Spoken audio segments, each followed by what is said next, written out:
നമസ്കാരം, കൊട്ടാരക്കര മീഡിയയിലേക്ക് സ്വാഗതം. UPI ഇടപാടുകളിൽ മാറ്റം കൊണ്ടുവരാനൊരുങ്ങി national payment corporations of India. നിലവിൽ പിൻ നമ്പറും OTPയും ഉപയോഗിച്ചാണ് UPI ഇടപാടുകൾ നടക്കുന്നത്.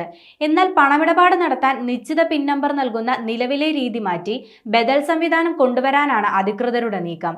ഇതിനായി സമാന്തരമായ മറ്റ് സാധ്യതകൾ തേടണമെന്ന് റിസർവ് ബാങ്ക് നാഷണൽ പേയ്മെന്റ് കോർപ്പറേഷനോട് ആവശ്യപ്പെട്ടതിന് പിന്നാലെയാണ് പുതിയ നീക്കം. പഴുതടച്ചുള്ള സുരക്ഷ UPI ഇടപാടുകളിൽ ഉറപ്പുവരുത്തുകയാണ് ഇതിലൂടെ ലക്ഷ്യമിടുന്നത്. ആദ്യഘട്ടത്തിൽ പിൻ സംവിധാനവും ബയോമെട്രിക് രീതിയും തുടരുകയും പിന്നീട് ഉപഭോക്താക്കൾക്ക് ഇഷ്ടമുള്ള രീതി തിരഞ്ഞെടുക്കാൻ കഴിയുന്ന തരത്തിലുമായിരിക്കും പുതിയ സംവിധാനം കൊണ്ടുവരിക.